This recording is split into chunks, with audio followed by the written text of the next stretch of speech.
So today we're going to talk about maltodextrin and how it quietly raises your A1C.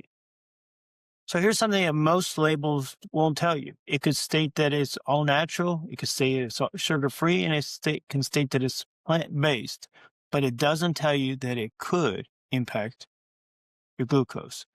Hi, my name is Dr. Frank. I am not a medical doctor, nor do I play one on TV or in movies.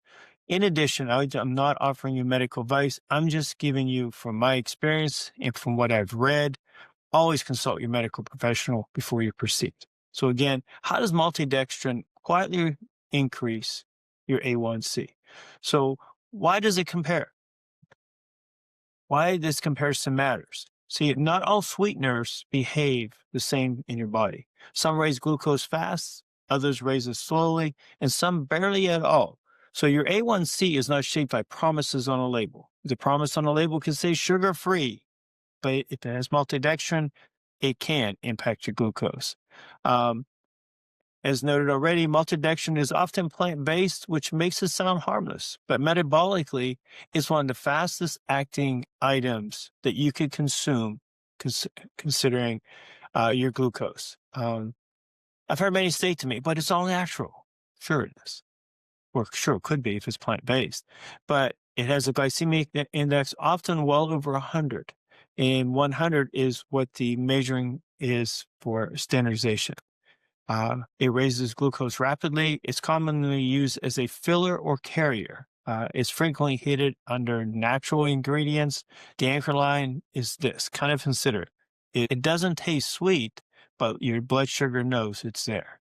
I've always read ingredients. I mean, it goes back to when I was a teenager. I started reading them, but I was naive when it came to a couple items, and maltodextrin was one of them. And when I was told that I had an A1C of 12.8 in December of 24, I started to look at and investigate everything. And one of the items that I quickly came upon once I started using a constant glucose monitor and measuring and writing everything down was maltodextrin. I mean, it would be in packages that says all natural, plant-based, and it'd be zero sugar, but it would spike my glucose. And as I started to investigate, I started to find out why. So we're going to go through a couple sweeteners. One of the first one we're going to cover is stevia. In of itself, it's fairly sweet. Do not overuse it, and ensure that it doesn't have maltodextrin in it. The glycemic index is zero, but I've seen some packaging of stevia have maltodextrin in it. So just be careful. It could be in a variety of items, including supplements. Maltodextrin could be it. I've seen it in supplements. I've seen it in protein powders. I've seen it in things labeled as healthy powders, protein bars, no sugar, but it's there. So just be careful.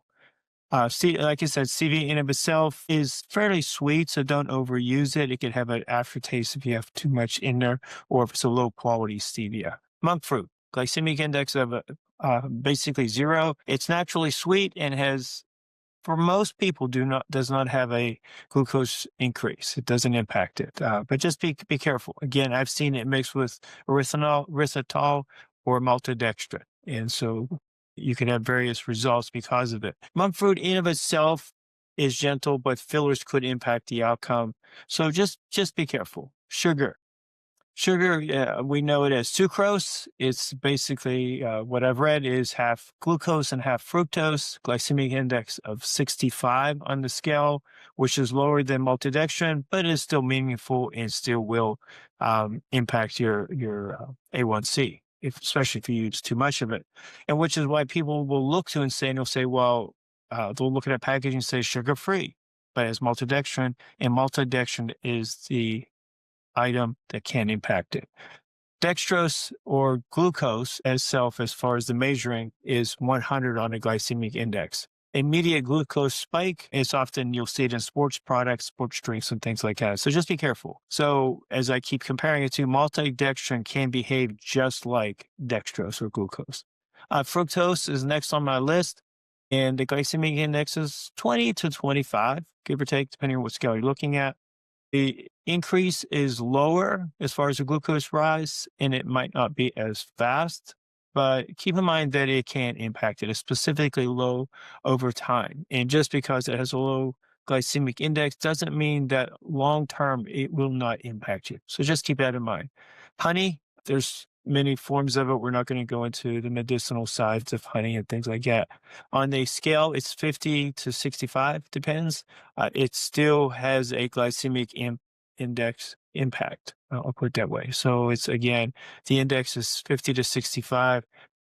Be very careful when using it. Xylitol. The last sweetener we have on the list, it's recommended by many folks. You'll see that sometimes it's even in toothpaste because it's stated that it won't impact the enamel on your teeth and things like that. The glycemic index is 12 to 13, so it is similar to sugar because it's considered a sugar alcohol. The rise is small for some. Others have a different impact. It's much lower than sugar, but it could raise it over time. So just be careful. And again, watch what other ingredients are in there. Maltodextrin could be in there as a filler. So just be very careful when you're buying these products. Continuing on with xylitol, it has a low GI, but it can still move up your glucose. If you eat too much of it, you can get bloating or diarrhea from it. So just keep that in mind. From what I've read, it is extremely toxic to dogs. So I've not heard anything specifically, but that's what I've read. So be very careful. And in some cases, a small dose could be fatal to some dogs. So be very careful. Continue on with just sweetness in of itself. Okay. Just because something's sweet doesn't mean that it will have a negative glucose response. We'll say like stevia or monk fruit. Just because something doesn't have sugar in it or sweetness to it, like again, maltodextrin, it can have an impact to your glucose.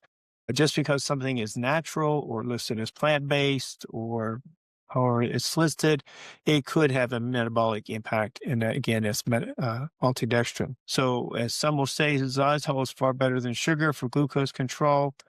But it isn't the same as stevia or monk fruit. So it's slightly above those, because stevia and monk fruit basically are on a 0 on the scale. Xylitol is a little bit further up, but it's nowhere near sugar and definitely nowhere near maltodextrin. So when you put all this together, maltodextrin often spikes your glucose faster than sugar in of itself. Metabolically, it has is very similar to glucose in the comparison.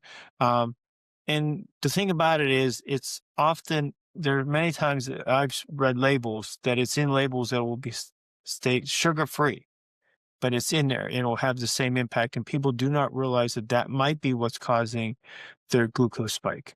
And so what does this all mean? You could be watching what you eat. I've even found it in supplements. I go through everywhere now. I'm looking at everything and I pick up the back up and you look at it, and buried in the other ingredients will say maltodextrin. I've seen it in supplements, national brands that say all natural in it. So yeah, just be very careful.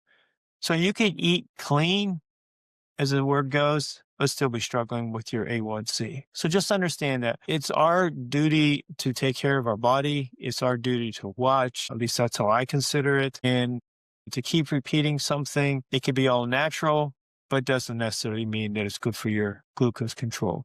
And so data reveals truth, and wisdom begins when we stop guessing. So thanks for watching. If you've had any issues, or if you've been watching just like I just talked about for maltodextrin or other items that maybe you could add to this, please comment below, and we'll talk to you on the next one. Bye now.